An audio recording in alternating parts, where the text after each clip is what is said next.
Welcome to Sharpening Iron Podcast. This is your host, John Myers, and today I am with Colton Carlson. How are you, brother? Doing great.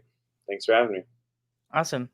Well, we want to talk about compatibilism once again. It's probably one of my favorite topics to talk about now because I've been getting more into the philosophical literature on these things, and man, my head. But it's definitely something that's interesting to look into and research. But I went to a brother's live stream recently, and there was an objection that came up that I've seen you respond to, Colton. And so I think it would be helpful for those on our end to see how you would respond to it. All right, hmm so let me pull this up. I will not play very long of this because it's really just him reading this section. But I would like to see what you have to say about this, brother. Okay. Okay, let me bring this up. Okay, here we go. The compatibilist notion of freedom does not satisfactorily account for moral responsibilities, and here's why. If our desires, character, and volition are themselves determined, as a matter of fact, we can imagine a case where we clearly would not be responsible. Suppose that we acted in accord with our own desires in an inner state, but that these states were in fact induced by hooking us up to some machine. Theistic determinism, by definition, says that nothing is under our ultimate control. If something were, then God would not be sovereign. So, and this is Baker, he's an actual Calvinist, I believe, admits that the major disagreement is that libertarians believe that the agent must be the source or originator of the action in a way that includes determinism. And he meant to say precludes determinism. But yeah. In other words, theistic determinism eliminates sourcehood. And this is Okay. That's the section. It sort of goes on a rampage from there, but the objection essentially is theistic determinism means that even our desires are determined and all those things. And Right. that seems to negate ultimate sourcehood. And if we don't have ultimate sourcehood, then theistic determinism seems to negate moral responsibility for actions. Right. So I don't know what you have to say about that, but for me, it's assuming a lot of concepts that are in contention. So the first thing is, wherever this article is from, they're probably responding to Lynn Rudder Baker. I think whoever was talking, was saying it's a she, it's a he. But Lynn Rudder Baker has a convincing, to my mind at least, not convincing to all, and I don't agree with everything in that paper, but a release in the early 2000s, a paper that it said why Christians should be compatibilists, and it sparked a lot of controversy. And that's just, I like the history behind the free will literature, so that's why I'm talking about it. It sparked a lot of controversy, obviously. And Yeah. people like Kevin Tempe said why Christians should probably or might be libertarians, or something like that. He responded to that a couple years later. Jerry Walls actually responded to it in a series of different articles, which he said one hell of a problem for compatibilism, relating the problem of hell to compatibilism. Cohen and Welty responded, I think, thoroughly, as well as Mawson, to Walls's argument, but Walls was responding to, of course, Lynn Rudder Baker, because he's an incompatibilist, and Lynn was a compatibilist. Lynn recently passed away, actually, less than like 5-10 years ago. But I mean, the debate still continues on in an early book, or actually a really recent book. Last year was published, Theological Perspectives on Free Will. Both Kevin Tempe and Jesse Cohenhoven have responded, because Cohenhoven, the first chapter, he's like, why Christians should still be compatibilists, as a callback to like 20 years ago, right? To Yeah. Rudder Baker's argument. And then Kevin Tempe, an incompatibilist libertarian, he responds. So I mean, that's kind of the context, and it is really interesting because it is something that's not going away. But why do I bring that up? Is because just the very comments of whoever was talking here, whatever they were saying, that article seemed very outdated, and so like what should we say about that kind of, does theistic determinism negate ultimate control? And honestly, I think yes, it does. I mean, theological determinism. If you're a compatibilist who holds to determinism, because you can be a compatibilist and not hold to determinism. Right. Lee Sins is one of them. Augustine probably was another one, honestly. A compatibilist indeterminist. It is possible. Compatibilism doesn't entail determinism. But if you are usually if you're a Calvinist, you hold to both, right? So you hold to compatibilism and you also hold to determinism. So you're a compatibilist determinist, or classically, I guess you would be a soft determinist, a determinist who believes in free will. So compatibilism. Right. All that to say, I don't know if it's been made clear in the theistic side of things, but at least in the academic scholarship, it's very clear. 40 years old clear that compatibilists have a notion of sourcehood. It's just not ultimate sourcehood. So, for instance, Frankfurt-style cases, John Martin Fisher and Mark Revisa have made this probably more clear than anybody, that there is a thing called source compatibilism. So there's leeway views and then there's source views, right? And usually libertarians are usually leeway, strong leeway. Like Cape, I'm thinking of like proponents like Cape, Swenson, Hasker, some stuff like people like that. Leighton Flowers, right? Stratton is one. They're hardcore proponents of leeway, whether they know it or not, whether they may argue for it in this particular argument or not. Like generally, it all comes back to leeway. Then there's a little bit more softer leeway in incompatibilists like Kevin Tempe or Stump, or even way softer, like they deny leeway and just straight sourcehood, like David Hunt, William Lane Craig, and like Zagzebski. Those are like Stump would probably honestly be, she's like a mix, but they would be just straight sourcehood libertarians, whatever that means. It is very hard to distinguish between source incompatibilism without the indeterministic leeway requirement of access to alternative possibilities for free will. It's very hard to distinguish between source incompatibilism and source compatibilism at that juncture. It's very difficult.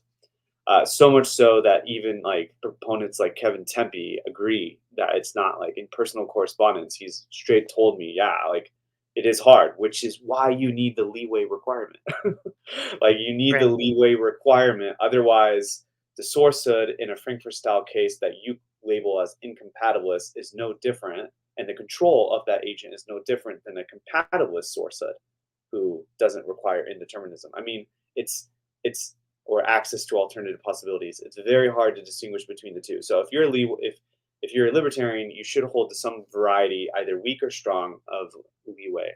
Now, when it comes to determinism, yeah, determinism rules out ultimate sourcehood, but this is not a problem. And I don't know why people tend to think it's a problem. It's just saying that we're not the ultimate source. We're not the sufficient source, but we are a source. So like we're not the source, but we are a source. And I think the indefinite to definite article distinction here is very, very helpful. Like we need to know that. Like it's not, you're not the sufficient, efficient source of your action, but so what? God is underneath theistic determinism, but why does it matter and why is it required for you to be the sufficient / efficient source, causal source of your actions to be morally responsible? It's very hard to argue for that. Others have tried to argue, like, of course, Tim Stratton tried to argue for it. Kevin Tempe is much wiser, and he doesn't even try. So he knows it's very hard. I mean, he gives his argument, but he's like, this is very difficult stuff. Like, he makes clear boundaries of where he's arguing, and I appreciate that.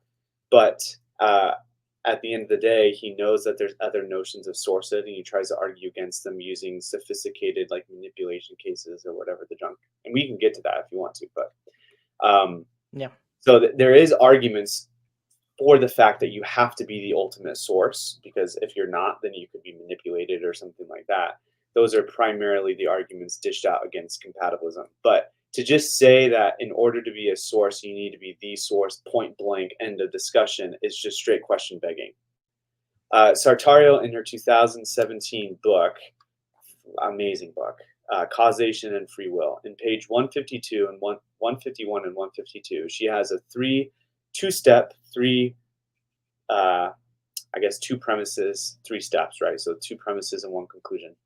Argument against the ultimacy condition that incompatibilists tend to push on compatibilists. So her argument goes like this. I think it's totally underrated, and I have no idea why people don't actually engage with this, because they should.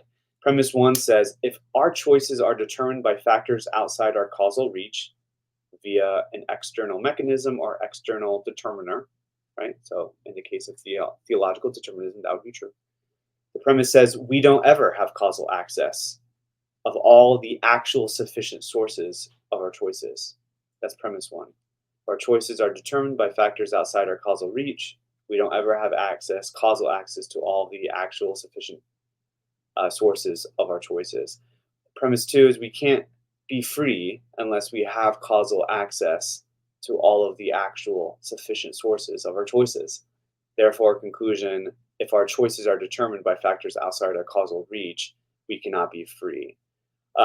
Basically, she just straight up says that I think that the one who is a compatibilist, specifically the Calvinist, they should just accept premise 1.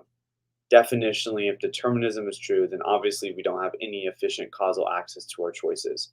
I mean, that's what it means to be outside of our causal reach, right? It's like Right. duh, right? So of course, but the determinist doesn't need to like be, oh my gosh, this is like, oh my god, what the junk, like, this is bad. No, because premise 2 then ought to be rejected. Why? Because she argues that it assumes what it's trying to prove. The question at hand is whether the efficient causal access is a necessary condition for something like rational desert or a gentle responsibility, right? But in order to prove that it is, it must be assumed. But if it's assumed, it renders the argument unsound as it's question begging. Right? So the source incompatibilist that we're trying to think about, like what you need to be the ultimate source in order to be morally responsible, they claim that it's supposed to be proven, that the source incompatibilist claims that it's supposed to be proven that that claim is that being determined by factors beyond one's causal reach is actually incompatible with being free. That's what they're trying. That's what they claim. That's what they're trying to prove. But notice that just is premise 2. Like they're Right. trying to prove that determined by factors beyond one's causal reach is incompatible with being free. But premise 2 really is we cannot be free unless we have causal access to all the actual sufficient sources of our choices. So if it is just premise 2, then that means if we are determined by factors beyond our causal reach, it means that we do not actually have causal access to all the actual sufficient sources of our choices. But we're not told why that is responsibility undermining, other than the fact that it's just assumed that's responsibility undermining. And she, to date, thinks that it's almost impossible to eradicate this argument. Like it's very, very difficult, which is why, again, like source incompatibilists like Kevin Tempe are very restrictive in what they argue for. Even Right. Thad Botham, if you read his work on agent causation, he gets kind of in the weeds, and he's like, okay, I'm arguing for this, but I understand it's a little bit different. He says, like, in Frankfurt style cases, if determinism is true, you're not the originator of your source, of your actions. You're the possessor of it. Two things. Notice even an incompatibilist thinks that you can possess things and be the possessor in a source in a certain sense, though not the originator. So this idea of you can't be the source at all unless you're indeterminate is ridiculous, because not even the famous incompatibilists believe this. So I digress. But secondly, he never gives a reason for it. Yeah. He notices that. He says in his book, like, I realize this is, I'm kind of I can't really remember, but he kind of like he dances around the issue as if like he notices this is really difficult, but he can't, like, I'm assuming, almost, he doesn't say this, but it's almost like he's assuming, he's thinking that, yes, in order to be free, you have to be the ultimate originator. But why? I'm not told. You're not told. No one's told. And theistic Yeah. determinists like Bignon, Helm, Welty, Mignata, they've all have recognized this. So I don't know why we just don't understand, incompatibilists specifically, that it's okay, like, to not be the ultimate source. Like, you cannot be the ultimate source. What their job is not to show a source. It's to show that in order to be responsible, you need to be the source. Yeah, good luck. 'Cause I'm still waiting for Yeah. an argument. Yeah, that's what stuck out to me when I was actually there in the live stream. I caught the adjective ultimate, the Right. ultimate source of your actions. I was like, yeah, so what? Like I was like, it doesn't really make all that much sense to me. And it just sort of assumed to be a necessary condition for freedom, Mhm. right? You need to have that type of sourcehood in order to be free and morally responsible. Right. And so when I heard that, I was just like, why exactly? Yeah. And let's just say it didn't go all too well from there. I will play just a short. I don't know how far I want to go with this, but I'll play just a little bit more of this and then mention some other things that came up later Sure. that I think would be good to talk about. But I'll play a little bit more from here. If you want me to pause it in at any point in here, just let me know. I got you. This is the argument of tonight where I'm going to be arguing against compatibilists. And the title of this paper is The Lack of Sourcehood for Compatibilists. So I don't think you can. Okay, let me back up a little bit. Uh, Adam Lloyd Johnson. That's I'm the not author of this familiar. paper. I think he is an Arminian, but I'm Yeah, not familiar. He's definitely not an academic source, authoritative source in the literature of free will.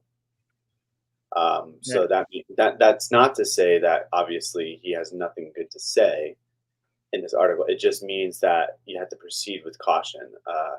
Theologians need to do a better job at referencing the philosophers, and honestly, I vice agree. versa. But uh, usually on this side of things, as you and I probably are too privy to know, it is really bent. They don't reference the academic literature of free will philosophers, and so um, Yeah, grain of salt. for sure. And at the end of this, maybe I think one thing that might help is I think you could give like a list of certain things people can look for, Yeah, like to get into the academic literature. I think that would be really helpful because I yeah, think that's sure. something so many people don't recognize actually as an issue. Mhm, There are different types of literature out there mhm. on this. So, but we can continue. Title of this paper is The Lack of Sourcehood for Compatibilists. So I don't think you can be morally accountable without sourcehood. And I think that's the argument I'm making. At least we Pause. can open. Yeah, yeah. The compatibilists agree with that straight sentence, so that's automatically we're off to a bad start.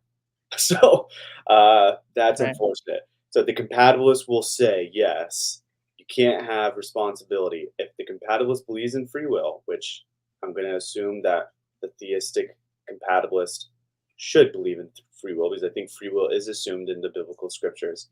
So if the compatibilist believes in free will, then yes, they will agree to that very sentence. Uh, the issue is not sourcehood. The issue is the kind of sourcehood, the Right. kind of control. That's the issue. So if that's what he's trying to argue against, that you need sourcehood, then I mean, I'm gonna sit back and preach to the choir, my friend. Like, obviously, but that's, of course, he's then going to make jumps. I already know what's going to happen. without even listening to the video, right? Watch this. I'm a prophet. he's gonna say, oh, therefore, because we don't have sources underneath determinism, you're not the ultimate source. Therefore, you don't have any responsibility. But the issue that it's going to be made, we'll watch, is that he fails to distinguish, or whatever this article with Johnson fails to distinguish the kinds of sourcehood that's at play. Guidance Yeah. control sourcehood or regulative control sourcehood. Source incompatibilism or source compatibilism. There's different kinds. And all you have to do is look at the actual sequence of a Frankfurt style example and see what the control Jones has in that Frankfurt style example. Right. And it's interesting. I think it was even mentioned just very, very briefly in passing when he was reading it. He even said ultimate sourcehood. Even Right. the author, made that adjectival, I mean, yeah, like, so even here in the description. second paragraph, I can see, compatibilists, many libertarians and compatibilists are realizing that the heart of the issue is really sourcehood. Yes, amen, fantastic. Robert Kane, amazing source, by the way. That's good. He's citing good sources. Robert Kane, good job.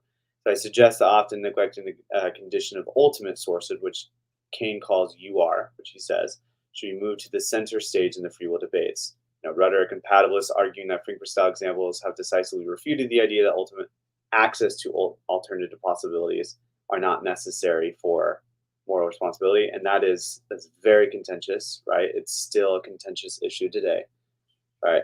Right. And even at the end, he's like the deeper libertarian intuition than the one codified in the principle of alternative possibilities is that free agents are the ultimate originators of their willings and actions. Right. So that's the deeper libertarian intuition. But again, like you said, notice he didn't say are the originators, or honestly, he didn't. Kane, this is why it's a quote, because Kane is good stuff. He didn't even say that agents are the source of their willingness. Like, that's uncontroversial.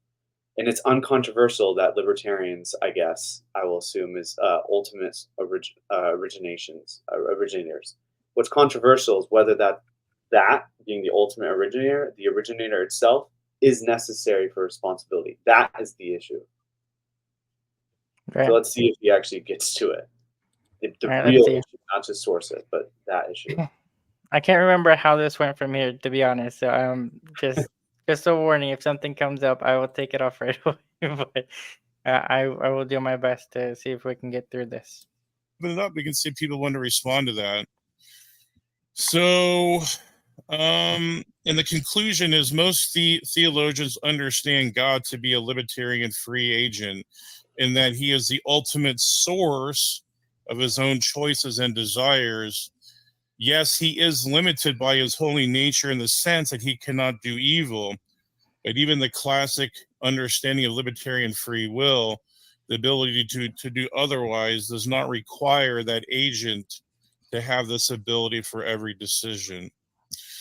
So we're going to move to the next part, and we'll just get through nice and swiftly and then have a good discussion here, hopefully. It should be a good one.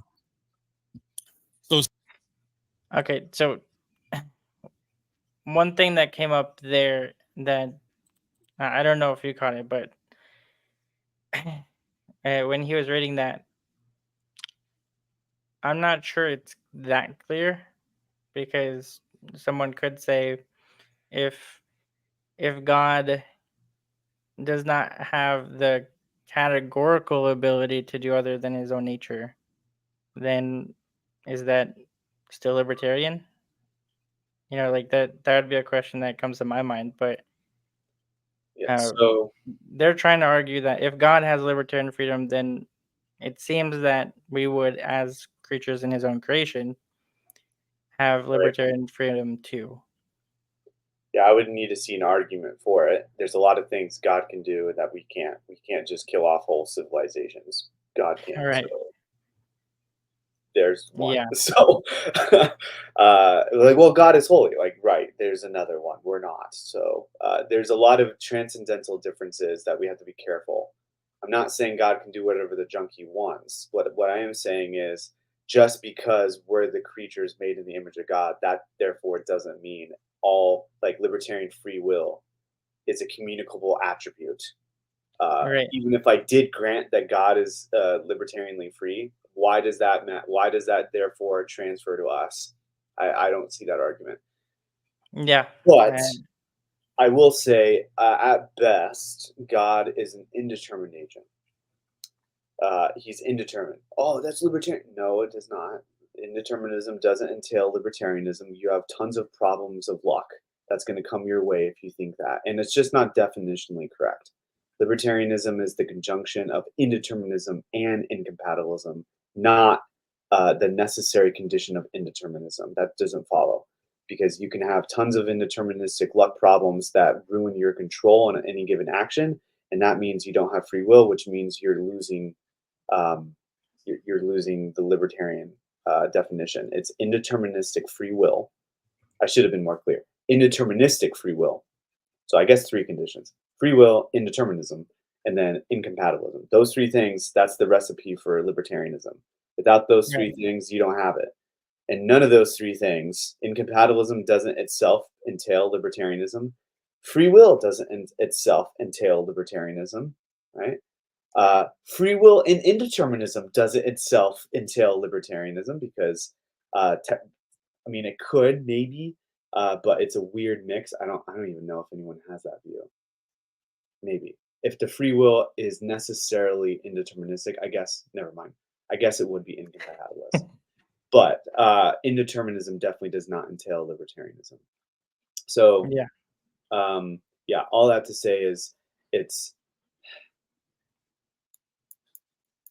it's murky, the waters of libertarianism. They have to be careful when we look at God's freedom and then just say, oh, it's indeterministic. I think God's freedom is indeterministic, and I think He's the source of His actions, the ultimate source of His actions, right? But that doesn't Right. therefore mean that we are.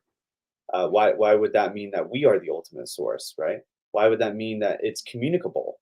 Right? His holiness is certainly not communicable to me, and that is terrible. I hate that. But I Yeah. mean, it's not. His omnipresence is not communicable to me. What makes us think that his freedom is therefore communicable to us? Yeah. It seems like they're braiding the libertarian concepts into the image of God, so that when they see that we have the image of God, thereby we have libertarian freedom. So I think they're just super loading the image of God in that respect. Yeah, Yeah, then you would have to prove that. You can't just assume that. right. I But mean, I know that Kevin Tempe has probably one of the foremost leaders that are trying that has defended God's freedom to be at least incompatibilist, libertarian in some sense. Cohenhoven does not think so. Cohenhoven, in his own book, Stricken by Freedom or Stricken by Sin, has kind of dabbled with it. That's in 2000, oh, a long time ago. I think I want to say almost 2017, maybe. I don't know, maybe earlier, 2013 or something. Um, but then in the anthology Free Will and Theism, he's argued that God's freedom is compatibilist. So he's probably one of the leading defenders that argue God's freedom is compatibilist, and Kevin Tempe is one of the leading defenders that argue that God's freedom is incompatibilist or libertarian. So I mean, give or take, I think all at best you can just say God's freedom is indeterminate. That's yeah, it. and that still wouldn't get you, as you mentioned, it still doesn't get you to libertarianism. Yeah, right. And so yeah, I don't know. These things kind of threw me off, and things kind of get devolved from there. So but I will recall some other things that happened in that discussion, though. I remember that Brother Kevin mentioned to me, well, there's one kind of determinism. How many kinds of determinism are you aware of that exist? Is it just one type of determinism, or are there different kinds? Uh-huh. I mean, there's many kinds. There's like theistic determinism, natural determinism, sometimes called causal determinism. There's physical determinism, which I guess causal, natural, and physical are all kind of synonymous in the literature, but Right. technically it's like natural, and then it's physical, and then it's causal, because how can you physically determine something by causation? So it's kind of like a subset series, but it's all underneath the umbrella of natural determinism, Right. I guess, causal. But free will philosophers just say causal. But then there's psychological determinism, technically, that no one really talks about because they don't think it exists. There's quantum level determinism, but then again, there's quantum level indeterminism. So I mean, it's a bunch of hogwash to think that there's one kind of determinism. You can determine Yeah. many things in different ways, and even the skilled libertarian like Robert Kane understands that. So Yeah, it just kind of threw me off because I was mentioning the differences between, a hard determinist who's going to say there's no free will, and it's an incompatibilistic position, right? It denies that free will and determinism are compatible, mhm, but just it's on the deterministic side of it, right? It just says God has determined, so we're not free. right. And so when I was bringing that up, he just goes, "Well, there's only one type of determinism," and I was like, "Well, no, there's lots of work on this. That's just not true." Right. But I think one of the primary things that stuck out to me was that sourcehood issue, and saying that one of the necessary conditions for freedom is ultimate sourcehood, Mhm, and if you don't have that, then you don't have more responsibility and freedom. mhm. I I honestly don't know how they argue for it. They just So the best way that I've seen argue for it, and I mean, I have to give credit to Kane because his theory of event causal libertarianism is the most sophisticated libertarian theory on the market. At least event causal libertarian theory on the market. It's really well done, honestly. And of course, as a side note, there's non-causal libertarianism, which like Stuart Goats is probably a good one too, or maybe Hugh McCann, probably a good one to go. Stuart Goats has a freedom, what's it called? It's like Freedom, God, and Evil, or something like that. Great book, 2008. I disagree with almost all of it, but great book. And then there's Agent Causation, which Thad Botham's 2008 book, and then Tim O'Connor's 2000 book is really, really good. But why do I mention all that? It's because 1996, Robert Kane beats them all. And he right, argues two conditions: alternative possibilities and ultimate responsibility. Now, he does not argue, at least in depth, gives sufficient reasons, as at least to me, sufficient reasons as to why you need this ultimate source. He said some stuff like love or like to be creative, and I mean, man, all those things got obliterated within the years. That doesn't even work. The one thing that's left, the one thing that's stuck out throughout the decades, is the manipulation argument against right, compatibilism. That is the one argument that's pretty much stuck, and people are really divisive about it because it is a good argument to try to establish ultimate sourcehood. So I think if a libertarian theist is salty enough and seasoned enough, then they should be arguing for a manipulation case, either Paraboom's manipulation case. Kane, I mean, I kind of half bashing him, but also half kind of praising him. He has over the years developed his own manipulation case called the Walden 2 argument. I don't think it's too good. I think others right, like Neely's Zygote and then Paraboom's 4 case, that's probably the number two. Like those are the top two arguments that have gotten compatibilist attention. And usually all compatibilists have responded to it in one way or another. It's just those two. Those right, manipulation arguments are really, really impactful because they do show, that hey, you can meet all the compatibilist conditions of free will, everything about guidance control. You can meet all of the conditions, and they try to argue, Paraboom and Neely, that hey, uh, even with meeting all these guidance control conditions, you actually are still manipulated, and you don't have, it's intuitive, they think, Parabum and Mealy, that you don't have any moral responsibility or freedom. So that's the best argument that I think an incompatibilist probably has against compatibilism. Do I think it works? No. Right. No, I don't. We can go into that if you want. You can go into the video if you want to. It's Yeah. We can go a little bit more into it, and then I think it would be fruitful to dig a little bit deeper into that one as well, because at least that's an attempt, and yeah. I think that would be a really really good to get into. But I'll play a little bit more of this. The reason why I'm just hesitating is because I know that there's something that comes up that ends up becoming wildly unfruitful, and I don't want to expose anyone to that. But yeah, here we go. So sourcehood is something that we're contending, at least. And we'll go to the next one. Let's see here. Yeah. So why God might create humans with sourcehood or free will, libertarian free will. So this is from, Kevin Tempe is really good. He's put, literature out there. He is a Christian, by the way. He has produced papers.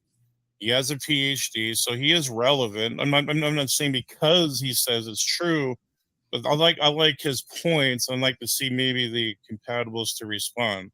Me too. Pause. Yeah. So this is the kind of work that libertarians and compatibilists ought to be revolving around. So this Right. this is good stuff. That's what I want to see, not necessarily from Johnson, even though he probably quoted a lot of like good philosophers. That's good, but like Kevin Tempe is strong. Actually, I Yeah. just received an email from Kevin Tempe this morning about constitutive luck. We talked, I think, about a little bit about that last time I was Yeah. on, and just going through this paper that I'm trying to get published. But he's just very quick in his thinking. So yes, I am absolutely game on, and I think a lot of people have responded to. Cohenhoven is one, Dirk Parabum is another. They're both Christians. Yeah. So, I mean, Minata has also responded. I mean, Kevin Tempe, I think, is so underrated. I'm just astonished people don't quote him more. I mean, he Yeah. is so gentle and kind in his philosophy. It is, and just really quick, sharp, and just intuitive. Like I just love Kevin Tempe. So I can't commend him enough, honestly. Yeah, for sure. But here we go. Oh, did you say, I'm sorry, go ahead. Oh, I was just saying, me too. I actually really respect Kevin Tempe and his work, even though I Oh, wow. disagree with him. Okay. That's awesome, man. So I'm inclined to think that there's not a single reason why God would not do that. I'm quite tempted by Alexander Pruss's view of omnirationality, that God not only acts for reasons, but that he always acts of all and only the unexcluded reasons in favor of that action. What reasons might there be creating creatures with free will? Among the plausible candidates are as a reflection of God's nature, because it's good for things to exist, and good for a wide range of things to exist, because it is good for things that require the existence of free will to exist, such as virtue, certain forms of love, certain forms of creativity, certain forms of being a self. I think that free will is both intrinsically and extrinsically valuable, and God values things properly. Of course, free will also has tremendous extrinsic disvalue, given the ways that we misuse it or abuse free will. And so those reasons against giving us free will also need to be taken into account.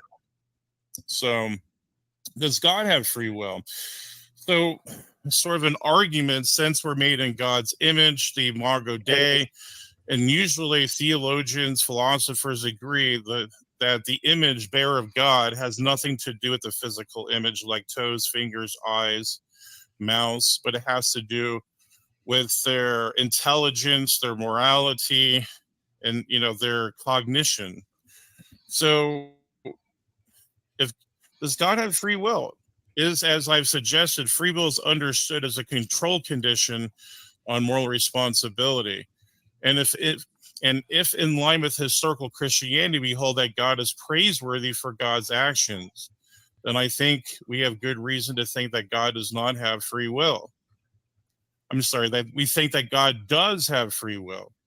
I think it's pretty obvious that God makes choices, and if I don't see how God's choices could be constrained by anything outside of the Godhead, that is, I don't see how anything could coerce or determine God to act in a certain way. And so, again, on the assumption of Christian theism, I think that God is the most free being there is, and our freedom gets in its nature by God's creative act that makes us image of God's nature. And he puts a paper up here which he's explored possibility that creaturely freedom is just analogical to God's freedom. So it's analogical to God's freedom, and so is our personhood, even though that we're not tripersonal, that we're analogical, that we possess personhood just like God does. So I take us, blah blah blah. Let's get to the next part. It says, and here's I'm highlighting this part because Matt Slick actually said that Jesus does not have free will. Even in the second hypostasis in the Trinity, he doesn't have free will. It's all compatibilist will within the Trinity. So Can you Matt's pause? Yeah. So I think I don't know who's talking, but maybe praise the I Yeah. am. Praise that I am the host. So Yeah. he keeps trying to think that free will in this case is like sourcehood or libertarian freedom. Right. No, I just looked up the article. It's an interview with Kevin Tempe, and Kevin Tempe is not that dumb. If he was going to use free will, he would say libertarian free will because he knows like it's libertarian incompatibilist free will. So you can't just say, yes, Kevin Tempe believes we have free will, but so does the compatibilist theological determinist.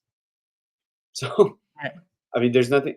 And in fact, he didn't show this. I don't know if it was purposeful or not. I hope it wasn't. But the very first question in this interview says, do you think, to Tempe, 2021, do you think that the Christian Bible teaches a specific account of free will or no?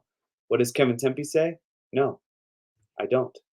I do think that the Bible teaches, I'm quoting here, I do think the Bible teaches us that we have free will so long as we understand free will as a control condition for moral responsibility rather than having of alternative possibilities. For I think it's apparent that the Christian scriptures hold that at least some humans will be held responsible for their actions. I agree as a compatibilist. And if that's true, Kevin says, and free will, if that's true and free will is the kind of control over one's actions required to be held responsible, then there must be free will. I agree. He continues, but I don't think the Christian scriptures teach a specific account of what free will is. That is, whether incompatibilism or compatibilism is true. We're looking at you, 1 Corinthians 10:13. That he didn't say that. I'm saying that. Kevin says, moving on, I'm inclined to think that those who think they find one or the other of the views clearly taught are importing their own views into the text. I don't think, Kevin says, we should expect the scriptures to teach one or the other of the views, since that's not the purpose of the scriptures. It's not a metaphysics text, and I'm suspicious of the hermeneutic of those who think the scriptures are trying to give us a fully worked out metaphysic. Amen. I agree. Oh, look at that. And So what does it mean when he keeps saying free will? Libertarian? No, he doesn't mean libertarian free will. I mean, yes, he argues that God has libertarian free will, but in this source that he's using on the ChandlerWarren.com, like it's not clear that he's using libertarian free will in this case. Not yeah, clear at all. and it was interesting too because later he pulls up Leighton Flowers, where Leighton Flowers ends up using Bible text to say, "See, we have libertarian free will," when that It's directly absurd. contradicts the whole point. Like, did you not see the article? So if we, how far do we want to respect Kevin Tempe, right? I mean, I respect him a lot. And I would absolutely say he's spot on, my friend. It is not a metaphysics text. It is a pastoral book of encouragement meant for godliness, not to show Amen. us like you have libertarian free will or compatibilist free will. Yeah, I agree. So I'm not sure what more in the video you wanted to say. I don't know if you want to go through more, but it's not, again, it's not looking like it's Yeah, not really. Basically, from there, he digs into the laden flowers. That's the next one that he pulls up. And he's like, whether you like him or hate him, you have to at least give him this. He gives us a lot of material. And I was like, does. well, yeah, but what type of material? Is it good or bad material? So I was just like, yeah, I don't know about that one. But yeah, with respect to those things, though, it's exactly the issue that Kevin Timpey brought up there. He's reading his libertarian assumptions into the text. Right. And basically, he brought up all the texts. I think it's even worse, the text that he used, the ones that say free will offerings. It's an Yeah. adjective modifying the offering. It's not referring to your metaphysical, you know, or relationship to God in Right. any respect. Like Right. it has nothing to do with that.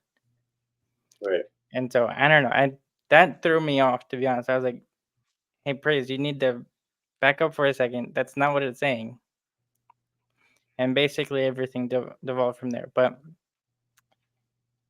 this is what I wanted to ask you because Sure. I think it would be really helpful for the audience and for me as well because I'm still a baby in the philosophical literature. So I'm still trying to get into all these things as well. What would be some good resources that you would recommend for both sides, the compatibilist and compatibilist, that people could look into in terms of the academic literature that would actually give them some insights on where the debate is right now? So, I mean, if we're going to look at like guidance control, um, so I'll start with, I guess, compatibilism. Guidance control is just the thesis that you are in control of your actions. You're not in control over your actions. I mean, that's the simplistic way I can put it, right? So in the Frankfurt style case, right, Jones has guidance control over whether or not he kills Smith. It's his own reasons responsive mechanism, uh, and that's really it. Guidance control consists of moderate reasons responsiveness and mechanism ownership. That's how John Martin Fisher and Mark Revisa originally have put it in their 1998 book, Responsibility and Control. If you are a compatibilist, whether it's you, John, or anyone else listening, Right. if you're a compatibilist and wanting to kind of dig deep, like, yeah, I kind of want to get into the literature a lot more, uh, that is a book you must buy and read. I don't know how else to say it. It's that book that really changed the tide for me. It's so well done. McKenna has literally called it in the Stanford Encyclopedia of Philosophy the gold standard of compatibilist views. I mean, its recipe is so critical to the debate. And Incompatibilist, after 2 decades already, after nearing 3, it is still a book that is being constantly cited after 3 decades. I mean, Yeah, it is that's just amazing. that well known and that important of a work. So if you're an incompatibilist and you want to dig more into it and you're like, I want to know what compatibilism really is. They keep saying we don't understand. I want to understand. Buy that book. Buy that book, 1998. John Martin Fisher and Mark Revisa, Responsibility and Control. So that's number one. Awesome book. For specific theistic compatibilist accounts, because that's secular, I would then go to, right after reading that book, go to A Reformed View of Free Will. By It is, Preciado, right? yes. So Yeah. it looks like this. So, I mean, obviously, like I have went to town on this book because Amazing. I just read it, and honestly, it was kind of, this is an inside story. I read it. I was almost done with Responsibility and Control from Fisher and Revisa, and I was like, man, And before I read that book, by the way, I finished Bignon's book, Excusing Sinners and Blaming God. Again, if you're a theistic compatibilist or determinist and you want to get into you have to read that book. If you're a libertarian and you're like, I don't know what their problem is, compatibilism is not, read Bignon's book. Read that book. Okay. Yeah. It is right here. So, Amazing. so it is, again, I just destroyed it. I mean, it is just me and hours of just thinking about what these authors have to say.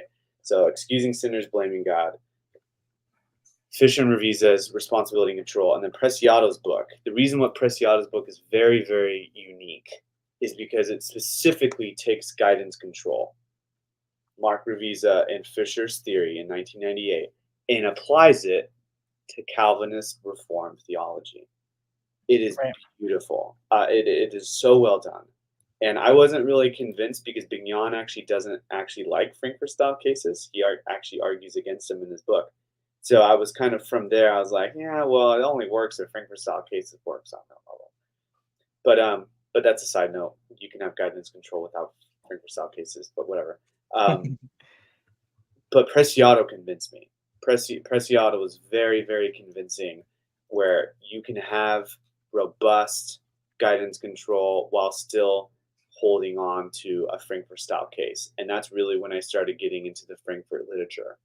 So that's a book I recommend, those 3 books for compatibilist views to start. If you want to get really deep, like really deep into the literature, you can go to Nelkin's Making Sense of Free Will and A Freedom and Moral Responsibility, or Sartario. I already mentioned that. Sartario's book, Causation and Free Will, in 2017. Those are really, really good books. You can do Fate and Free Will by Heath White. That's a specific defense of theological determinism, whereas Bignon's book is more a defense of compatibilism, theological compatibilism. So that's really, really nice. I'm thinking about a few others. Yeah, there's, if you want a little bit layman's version of compatibilism, you could do Scott Christensen's What About Free Will? That's pretty good. It's really layman, but it's not, and it's more theologically minded, but it's still pretty good. And then kind of just a conglomeration of all views. I'm just looking at my bookshelf here. You could do Calvinism and the Problem of Evil by Alexander and Johnson. That's in 2016. That one's really good. Lots of good arguments. Determinists and compatibilists arguing that Calvinism is not mutually exclusive to the problem or to evil. Like, you can have it and God can exist and it's not an issue for Calvinism. And then lastly, I'd probably recommend Thaddeus Williams, a reformed. He republished it, so I actually don't know what his new book title is, but it's Love, Freedom, and Evil. But I think it's A Reformed Heart or something like that. Like, he republished it. But Thaddeus Williams, he argues that you do not need love, you do not need libertarian freedom in order to love. Like, love does not require libertarian freedom. A great question that everyone just kind of blast out there, but no one really. Actually, Thaddeus Williams has already discussed why that's not the case. Very well done book. More theological, not philosophical. That's for compatibilism. For incompatibilism, the first one I'd probably start with is because, I mean, again, I'm biased, right? I've been kind of blowing him up all day. It's probably Kevin Tempe's book, Free Will, the second edition, as published in 2012. I think late 2012, early 2013. Fantastic book. I mean, if I was going to convert to incompatibilism, it would be his. So, like, it's just so good. So good. And I already mentioned Keynes' 1996 Significance of Free Will. I mentioned O'Connor's Persons and Causes. You can read the classic, and I mean classic, like the grandfather free willer, Peter Van Inwagen, 1983, An Essay on Free Will, where the consequence argument was born, pretty much. It really wasn't born in the 80s. It was born in like the 60s in Aristotle. but that's when it was popularized by Van Inwagen. And that one is really good. He's a libertarian incompatibilist. Stuart Goetz, I've already mentioned. Thad Botham, I've mentioned. Those are all really good. If you want more of a Christian side to incompatibilism, Kevin Tempe's philosophical free will and philosophical theology. That one's really good. And that is like the prime, like if you're a libertarian and you want to know how does libertarianism fit with heaven, with God, with sinners, with with the people in hell, damned, freedom, how do we convert, there's free will in our conversion.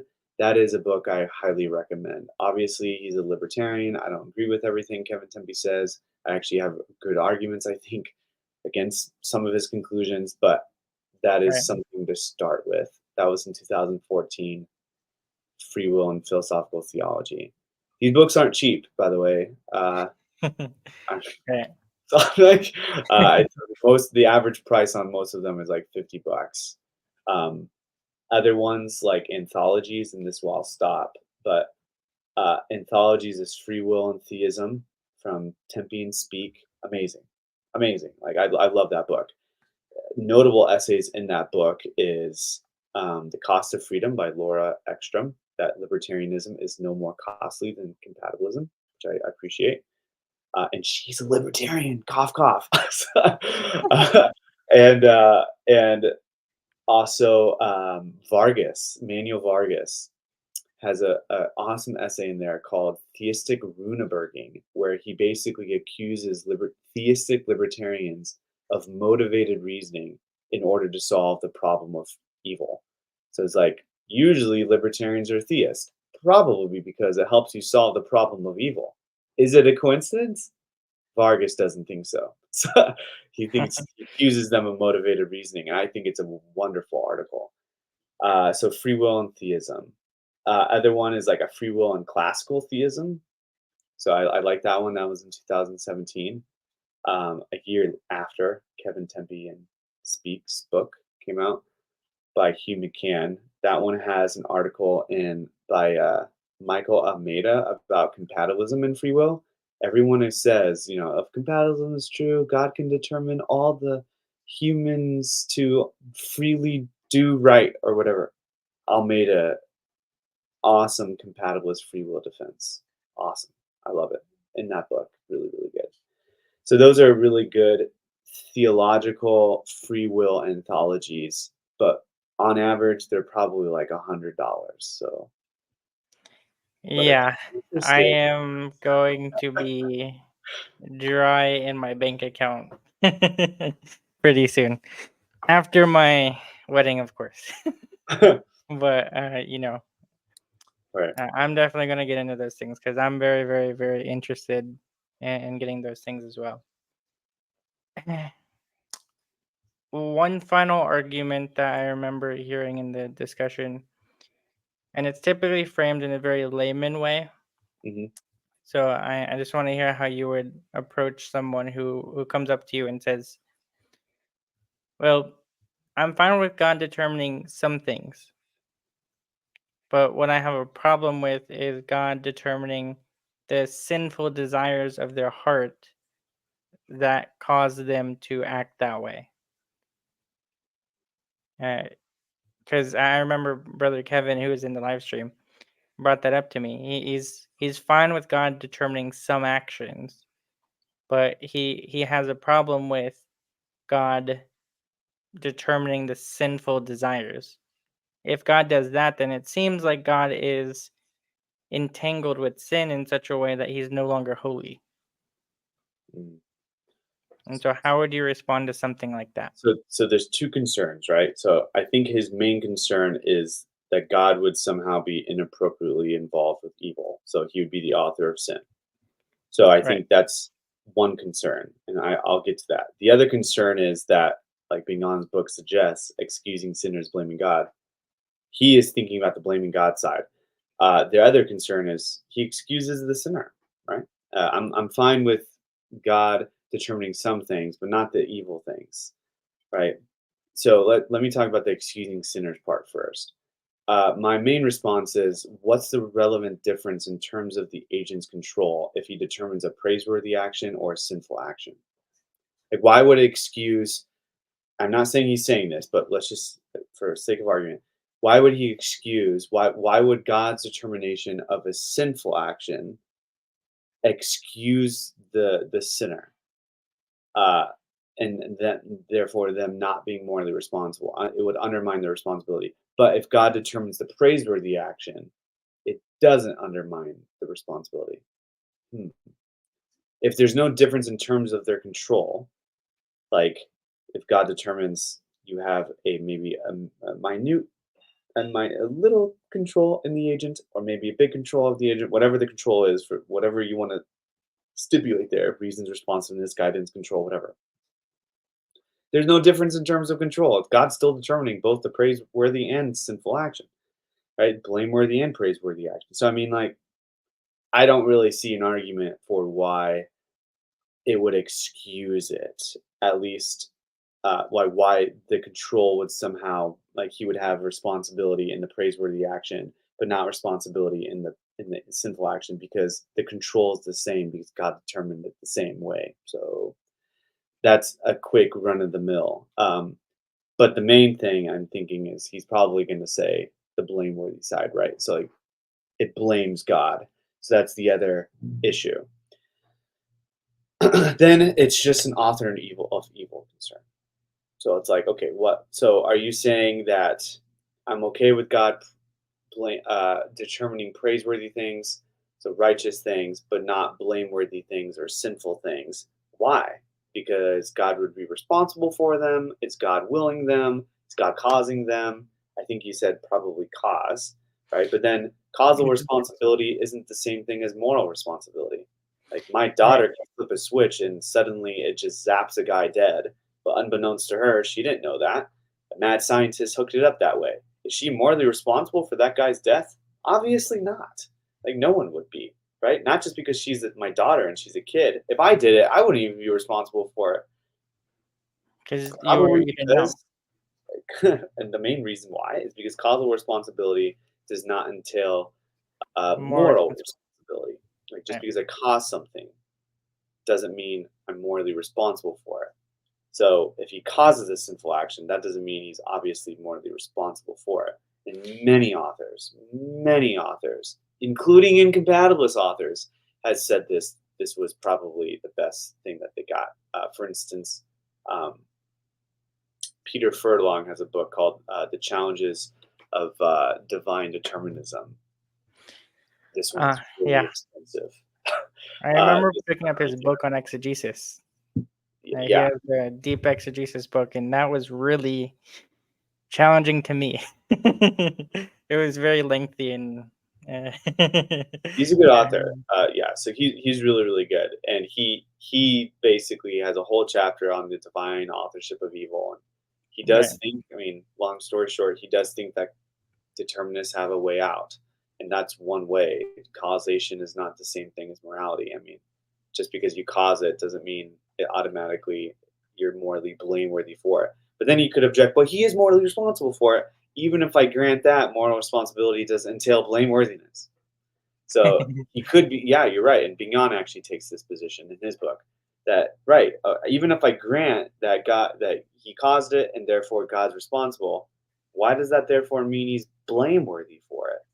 It very well may be that he's actually praiseworthy for it because God is praiseworthy for all things. After all, he did determine what would happen to Job by the absence of not doing anything. And, right. this incompatibilist will bark and complain, and they'll say, he didn't determine it. Obviously, yeah, but he did allow it to happen, right? And he Yeah, and knew then, exactly what was gonna happen, right? Like, because he's God and he has exhaustive foreknowledge. And even if you're an open theist and say, well, he didn't know what was gonna happen after the first strike when his sons and daughters were dead, do you think God would be like, okay, never mind, that's too much? No, he kept letting it happen. So, like, he yeah, just while kept it's letting happening. it happen over and over again, right? So it's really hard for an incompatibilist, regardless of the variety of the incompatibilist, Molinist, simple foreknowledge, open theist. It doesn't matter. It's very hard for them to get around something like Job. I mean, you can cause it, but that does not necessarily mean he's automatically blameworthy for it. At the end of the book, we are all going to say that God is still just as praiseworthy. And Just this as is Job where did. atheists are going to get bark and complain, and then the Christians should stop barking and complaining at each other and just say, yeah, you're right, atheist. Now let's try to push our incompatibilist and compatibilist debate aside and actually gang up on the atheist here, because this is a concern, right? It's not a Right. compatibilist concern or a determinist concern. So my main issue is I don't think causation entails morality or moral responsibility. And even if it does not entail blameworthiness. And you would have to show that God's intentions are actually blameworthy in order to show that he is therefore blameworthy for causing that. And I don't see how that could be an argument. Yeah, and that reminded me of one of the things that came up in my mind. The the main issue being that they still don't know the differences between the different types of determinism, because I think there are different types of determinations too. As you alluded to there, God can determine by not doing anything, Right? because God Yeah. is sustaining. He's sustaining every person at every moment, every beat of their heart, all those things. He could have stopped it. He could have intervened. He knows, if he does nothing, this is going to happen. So he's determining that happen passively, right? He's not directly intervening, causing that to actually be what happens in the actual sequence.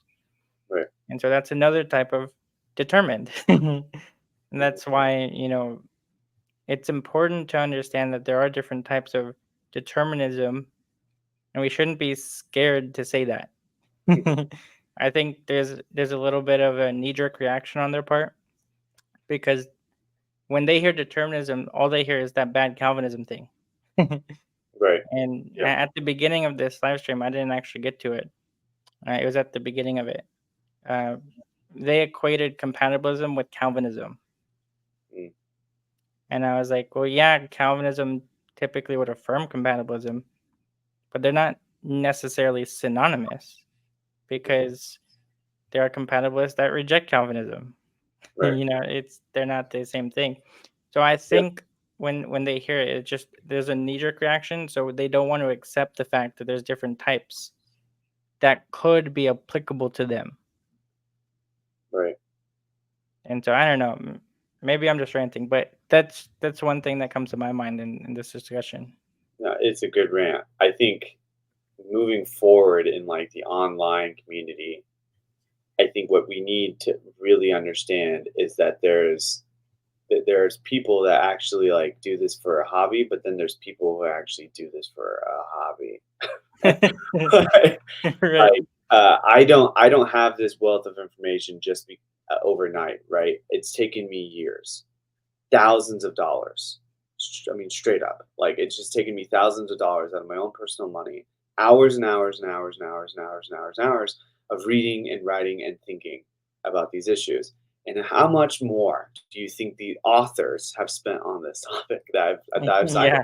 Right? I mean, it's just these these are professionals. We ought to look at the professionals as a kind of framework of the debate.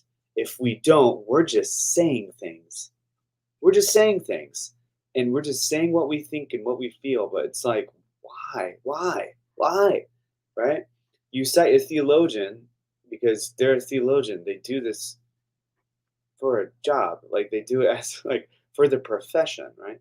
These are professionals as a profession, right? The professional philosophers who have thought about the issues. Obviously, they'll disagree here and there, blah blah blah blah. But like, these are the people who are pushing the frontier of the debate, and we ought to be there with them.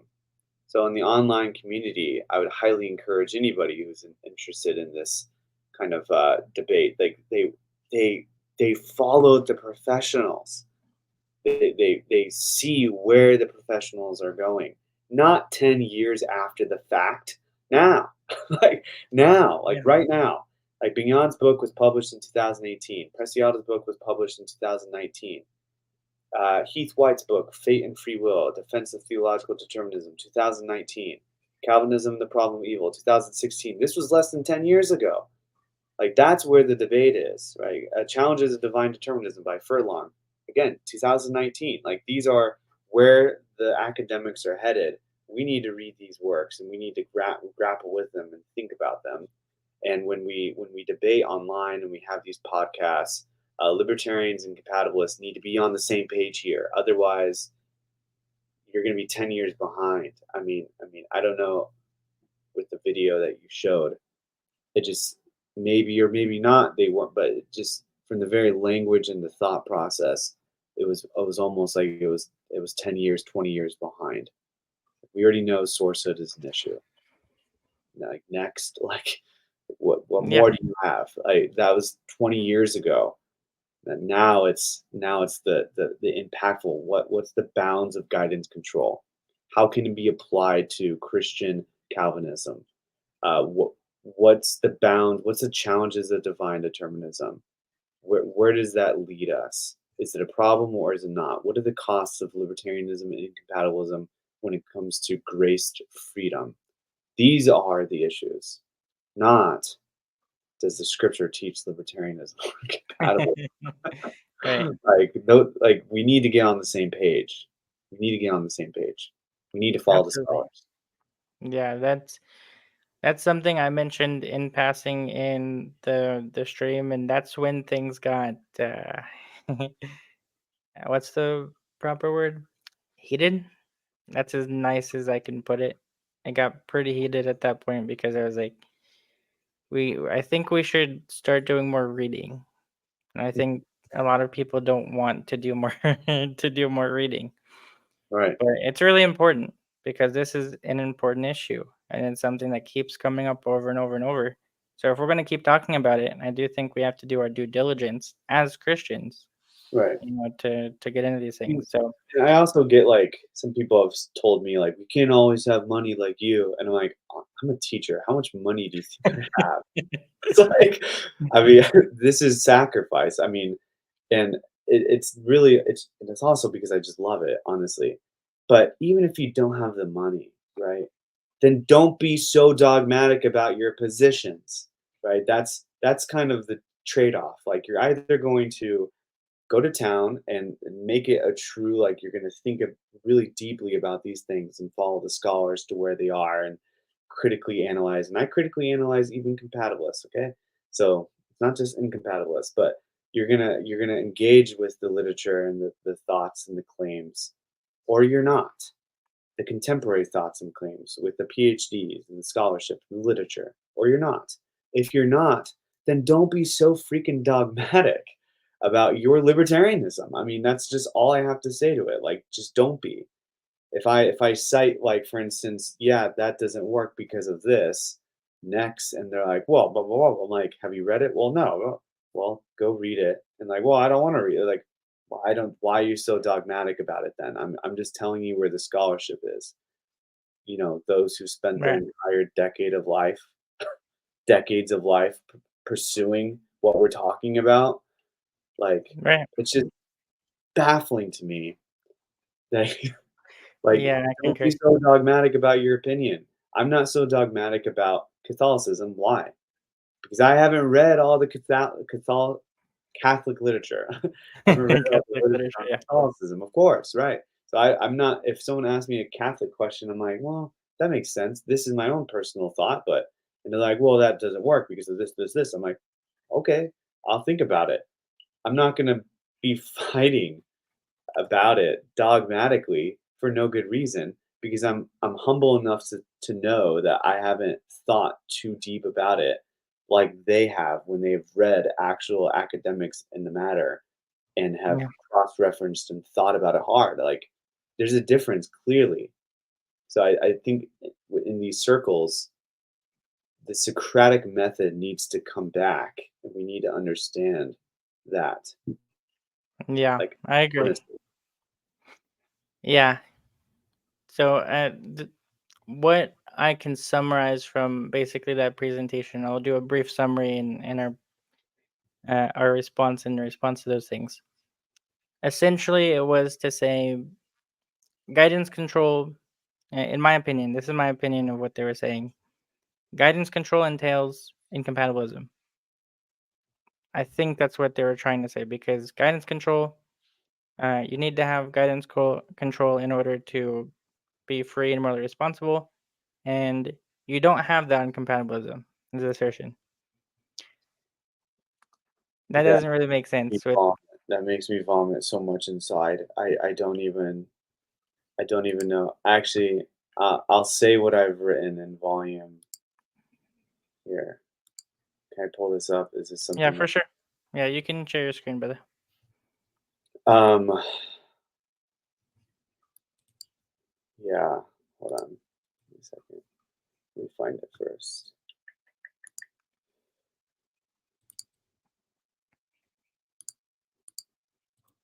Yeah, it just reminded me of our brief interaction with Stratton. Right.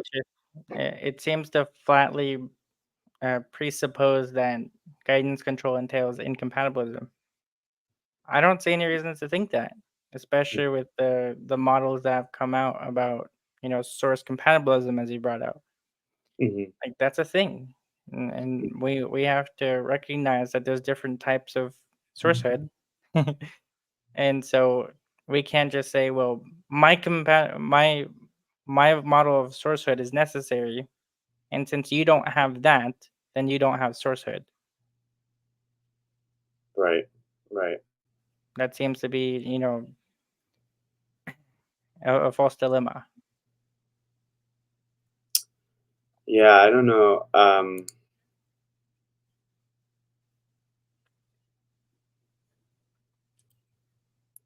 Hold on. Take your time, bro. Okay, I found it. Right. So I can present. Yeah.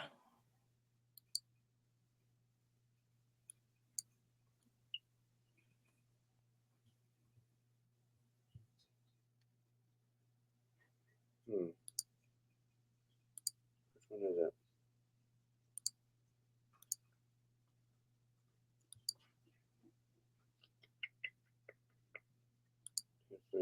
Not that one. This one. Okay. All right. Can you see that? Yeah, I can see it.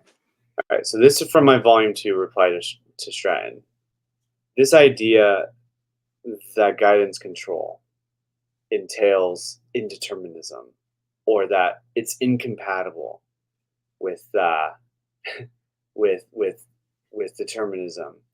It is just so elementary and so asinine and just so honestly, and I'm being, it will sound like I'm being mean, okay, but I'm really not. It is honestly, to me, it's comical.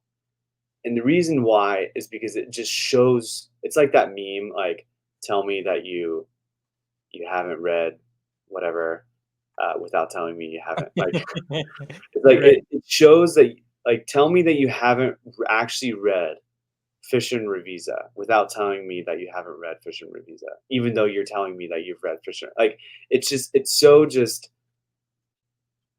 inchoate. It's infuriating because it's so flatly wrong. And here's Right. why. I think Stratton is a big defender of this idea that if you have guidance control, then it actually shows indeterminism or incompatibilism. So I said, this, and this is on page 72 of my, and it's found on Academia for free. Anyone can just download it. You're welcome. And Thank you. it, yeah. So this is essentially Stratton's defense against Fish and Revisa's complex theory of guidance control. If one determines the way in which an agent guides, then the agent apparently lacks any real sense of sourcehood, as it is not up to the agent. We see this mark made against guidance control over and over in Stratton's rejoinder to Mignon. This is the glaring problem. Okay, Fish and Revisa have a principled way to account for such a problem. It's called mechanism ownership. So, I mean, I say I'm really astonished by this kind of rhetoric from Stratton, but I'm really just, astonished by anyone who actually tries to think that this is a good argument, right? Right. It is just rhetoric.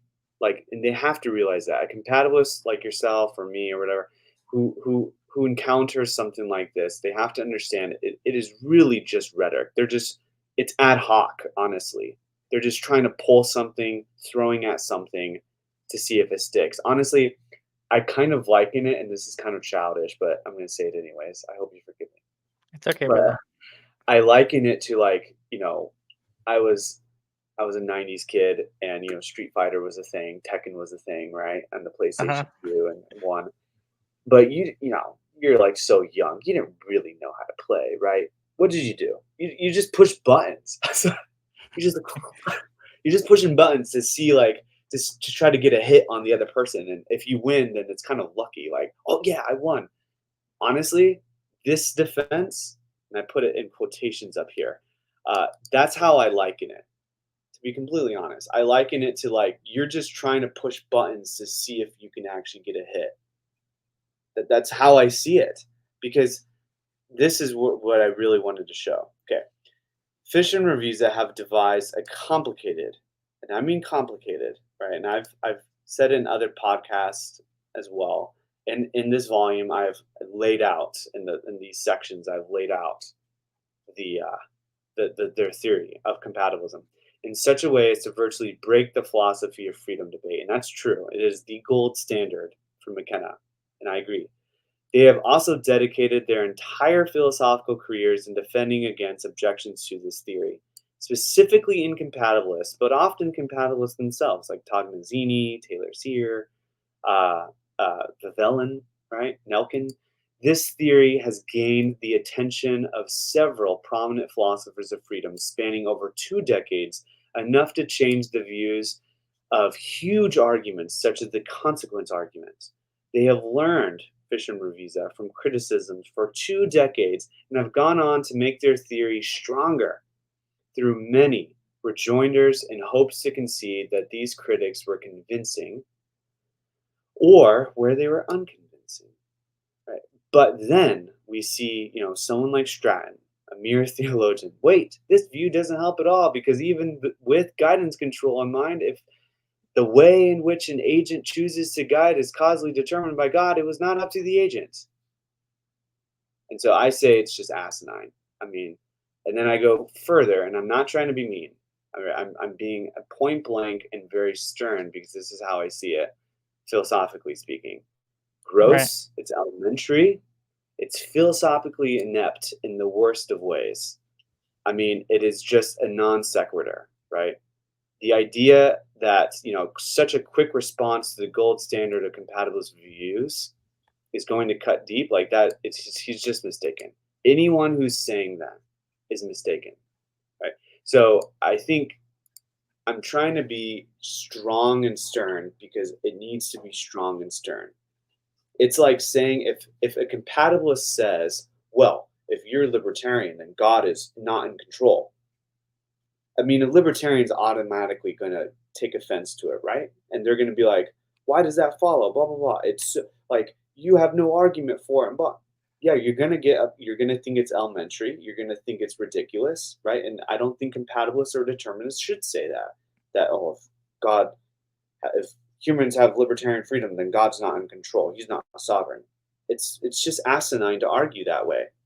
In Yeah. the same way, it is asinine to argue that if you have guidance control, you necessarily have incompatibilist control. I mean, literally, the theory of guidance control is definitionally compatible with determinism.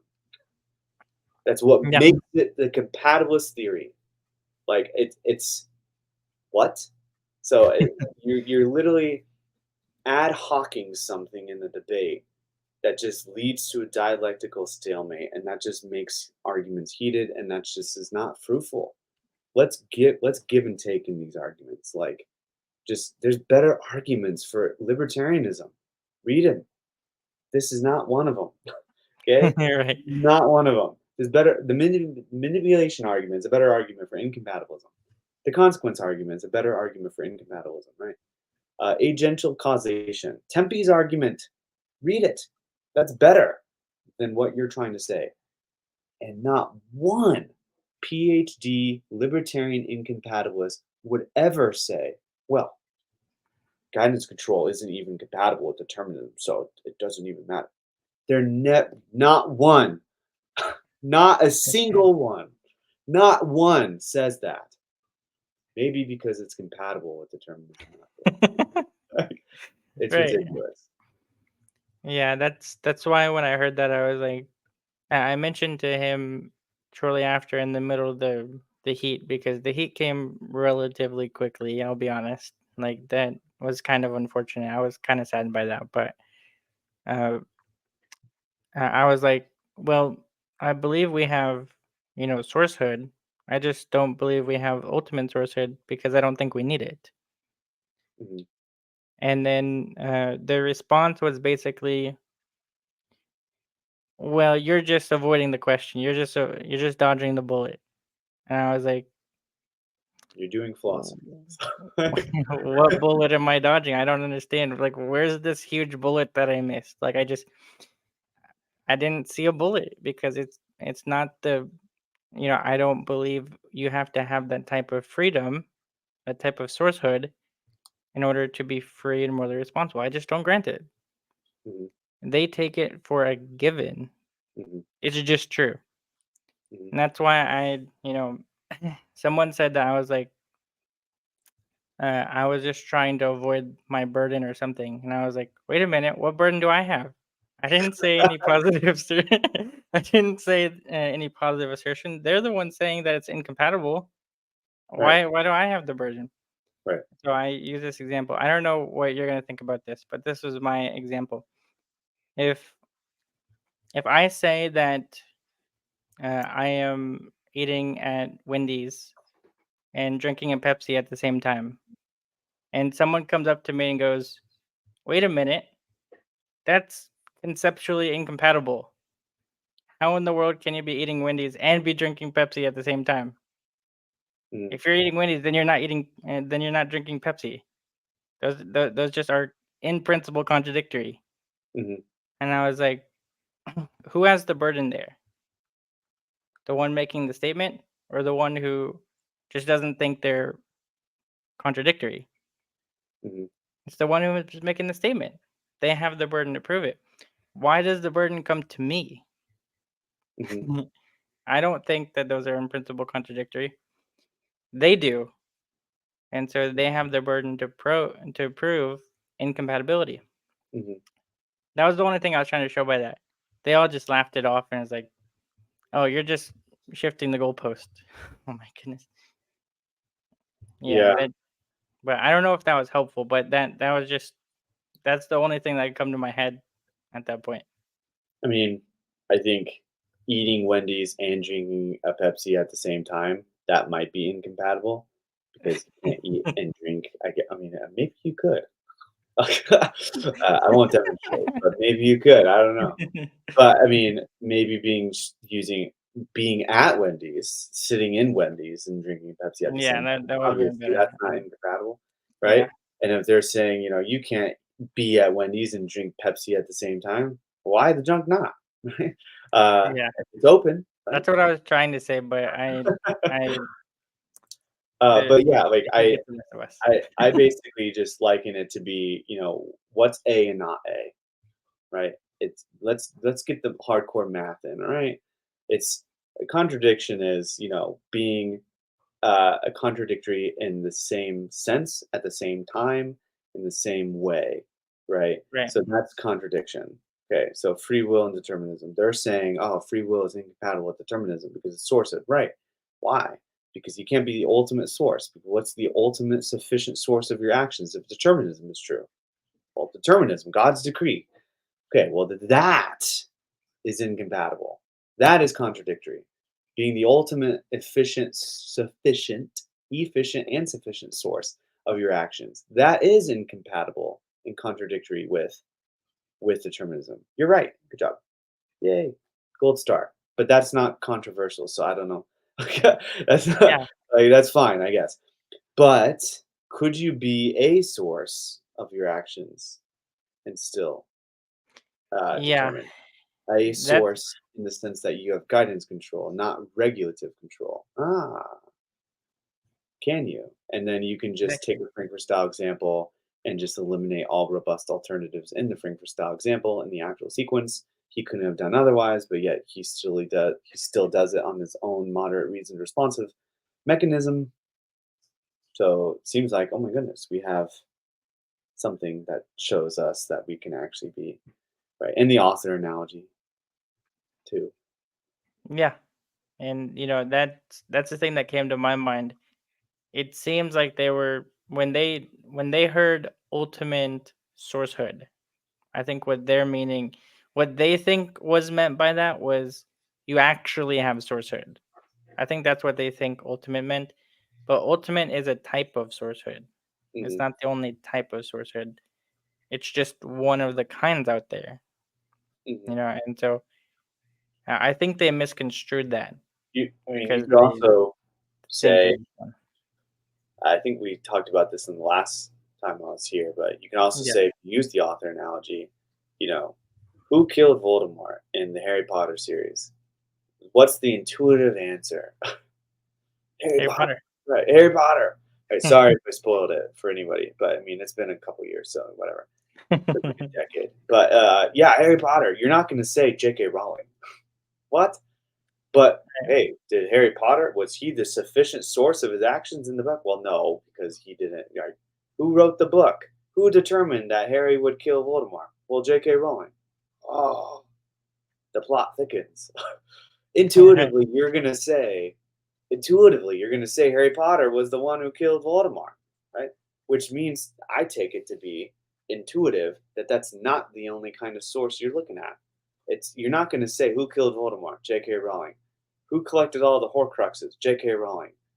Who made Harry Potter born, right? What caused Harry Potter to be born, J.K. Rowling. What, right? Who killed Dumbledore? J.K. Rowling. Like, are you really gonna say that? Like every J.K. Rowling is actually the one who's speaking to Hermione. Hermione's actually the one that's speaking back to Harry Potter. J.K. Rowling is actually the one speaking back. It's just J.K. Rowling, J.K. Rowling, J.K. Rowling. Every single line in the book, every single line is J.K. Rowling said. Then J.K. Rowling. You kidding me, right? But Yeah, that's what they're trying to say. Like, there's no source at all.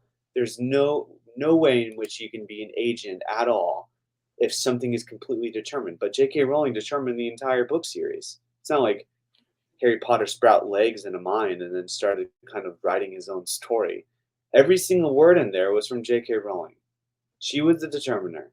But yet, intuitively, you're going to say Harry Potter killed Voldemort, right? right. Intuitively, Harry Potter talked to Hermione, and Ron talked to Harry Potter, and blah blah blah blah blah. Right?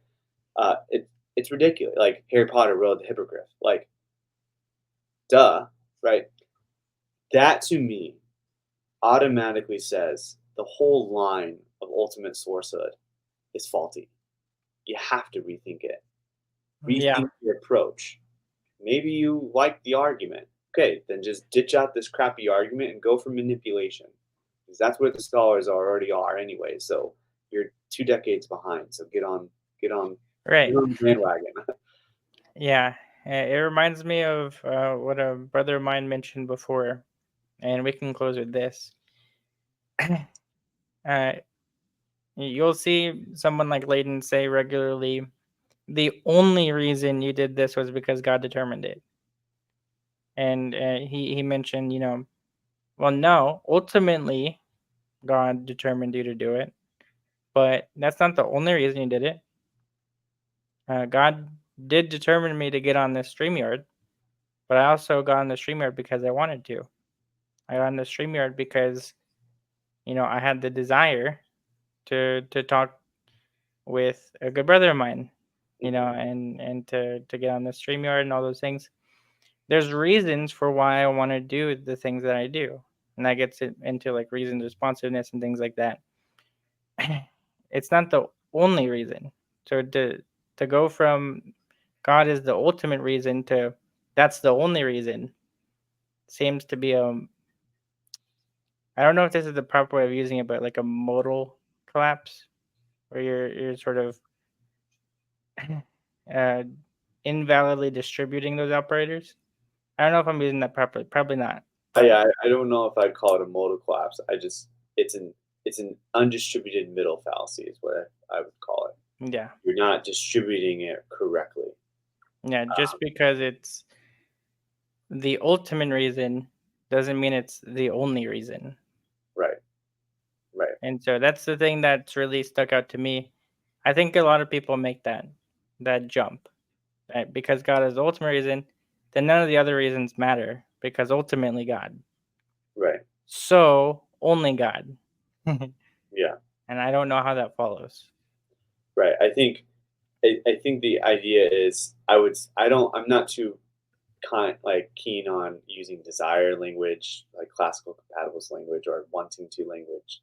Yeah. 'Cause that can get really sticky really fast. And it also is just really prone to more manipulation arguments. So like I'd rather For use sure. reasons responsiveness. Not to say that that's not prone to manipulation. It's just Yeah. I'd rather use it because it's where the contemporary literature is. So yes, God determined me to do what I did, but that does not mean I don't have reasons for what I did. Like I clearly had reasons for why I came on. Well, those reasons are determined, right?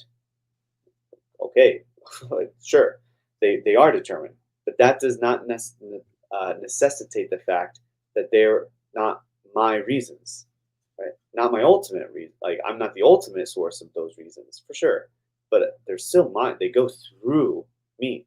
I still am in possession of those reasons, and I think that's all you need. Thad Botham, says possession or origination, like I said, and I think all we need is possession. I don't think he's convinced me that it's origination is what we need. Neither have any Yeah. other incompatibilists have convinced me that we need origination. I think possession is good enough. In Frankfurt style cases, the author analogy, I think they all show that. Yeah. I appreciate it, brother. These are all things I've been thinking through, and it's, yeah, I think I'm going to have to rethink those things too because traditionally I've been using the desires language. Hmm. And I think you're right. I gotta rethink my mind on that respect. So I appreciate that, man. It's something that I'm working through myself as well. So I appreciate you coming on, man. I know Yeah, you're really busy, so it means a lot, man. And yeah, I hope that the audience gets a lot from that because I certainly did. There's a lot of literature that you mentioned on both sides, and so it's just important to remember to frame the debate properly.